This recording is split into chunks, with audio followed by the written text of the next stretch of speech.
I was expecting you in my office 20 minutes ago. Really? That's odd, because I had no intention of being in your office 20 minutes ago. Think we have nothing to talk about? No, just can't think of anything I'd be interested in. I sign your paychecks. I have tenure. Don't you gotta grab my cane, stop me from leaving? That would be juvenile. I can still fire you if you're not doing your job. I'm here from 9 to 5. Your billings are practically non-existent. Rough year. You ignore requests for consult. I call back. Sometimes I miss Donna. Years behind on your obligation to this clinic. I was right. This doesn't interest me. 6 years times 3 weeks. You owe me better than 4 months. It's 5 o'clock. I'm going home. Your reputation won't last if you don't do your job. The clinic is part of your job. I want you to do your job. But as the philosopher Jagger once said, You can't always get what you want. This is Hugh Laurie. and also why you were pregnant, and the hickeys, and the carpet burn. And before House M.D, almost nobody in America knew who he was. In Britain, he was a comedy legend. Why is it that no matter how many millions of pairs of socks I buy, I never seem to have any? In America, he was the guy you'd seen once before. Excuse me. If you're planning on doing that throughout the entire flight, please tell me now, so that I can take a sedative. But quickly forgotten. So when an untitled script reached him in Namibia, he barely had anything to go on. I read it in a rather peculiar way, but first of all, I'm a slow reader. Also, they only trusted me with 3 pages. I was faxed 3 pages when I was making a film in Namibia in southern Africa at the time. So 3 pages was all I got. It was, I think, one of them was a scene between House and Wilson, and the other was between House and Foreman. He assumed the part he was up for was the sidekick. It actually asked me to read for both characters, both for House and Wilson, and I read the character description of Wilson, which was a handsome man with a boyish, open face. Well, I'm not going to put a lot of work into that character. But the character of House, I was very, very intrigued by. But the lead was the part that pulled him in. One of the things I liked about it was that he didn't try to be liked. He didn't try to be liked, and the show didn't try to be liked. And I think that's very likable. Meanwhile, the people making it were stuck. We read a lot of people, and we met with a lot of people, and we've been offered it to a number of people, but it wasn't really working. The people would come and audition, and I would sort of think that was working. You know, they'd come in, the funny stuff would work, but the dramatic stuff wouldn't, or vice versa. They'd offered it to other actors, but no one seemed to really stick. Bryan Singer, we'd watched, we'd had a few English guys audition, and Bryan Singer finally had said no more English actors because the TV schedule is just crazy for the accent to get around that. So Laurie went into the only room with enough light and shot his audition. But as the philosopher Jagger once said, you can't always get what you want. But he put himself on tape. He went into a bathroom of his hotel room there, put himself on tape, sent it in. We watched it. A light went on. It just, I had in mind and I may not even been completely aware of it, but it just kind of all synthesized. In that moment, I realized, yes, that is exactly what this character is. Then they showed Singer the tape, with no idea he'd fall for it.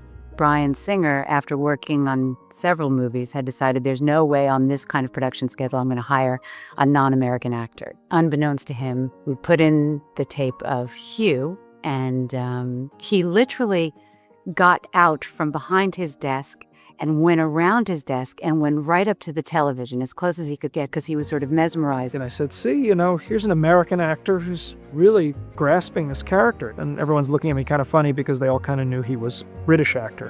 What Singer didn't know is how hard Laurie had worked for that tape, because auditions had beaten him down for years. As an actor, have been a disastrous auditioner. I think I've only ever got 2 roles out of 1,000 auditions. I was determined that whatever else happened, I would not leave the audition thinking, damn it, why didn't I do?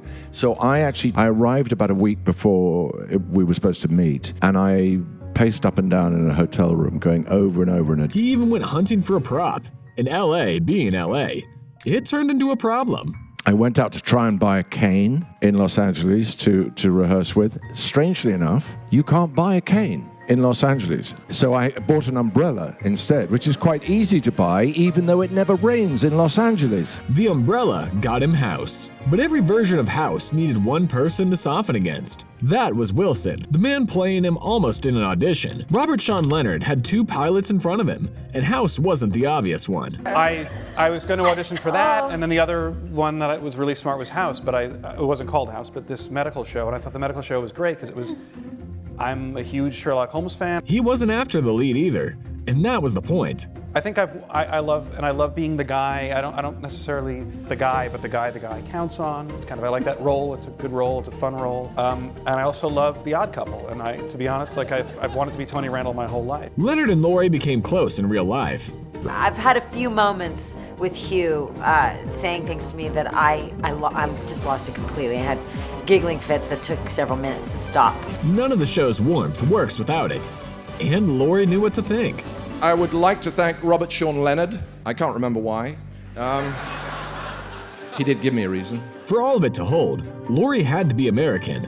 And that was the one thing that could break the whole show. Doing House, for example, which I just felt like it had to be, it had to be right. Yeah. Because it would get in the way if it wasn't right. It never got easier. Not once. Across 8 years. No, I still felt everything. It was like just trying to walk with everybody, and you're the one with the stone in your shoe, and everyone else is just floating along, and you're always going, that didn't sound right. That didn't sound right.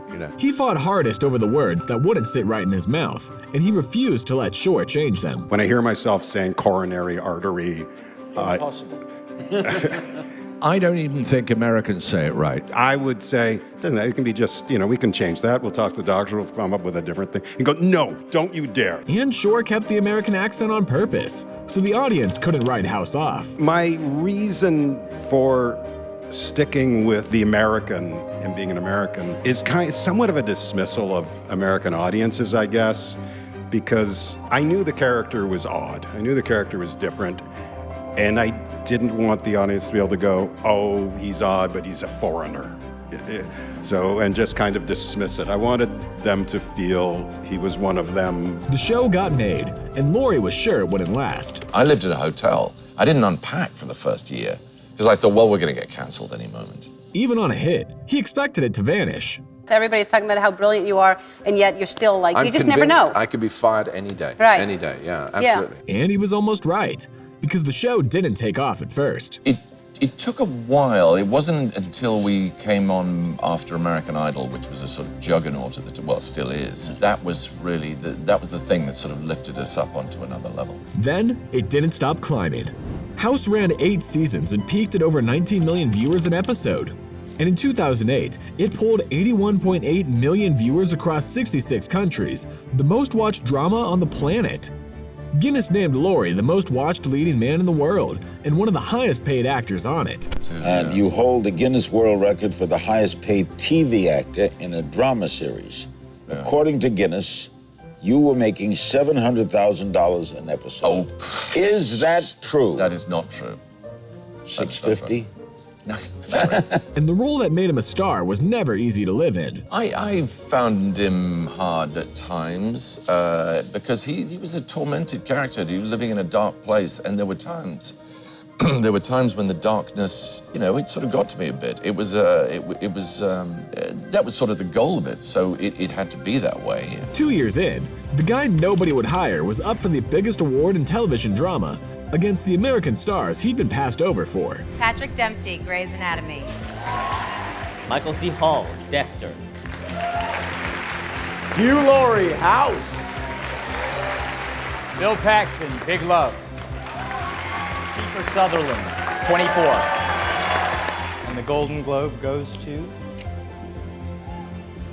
Hugh Laurie, House. My goodness, this is stunning, absolutely stunning. I am speechless. I am literally without a speech. He'd win that Globe again and take home a shelf of awards, but the one everyone expected never came. 6 times the Emmys nominated him for the most watched show on Earth, and 6 times he lost.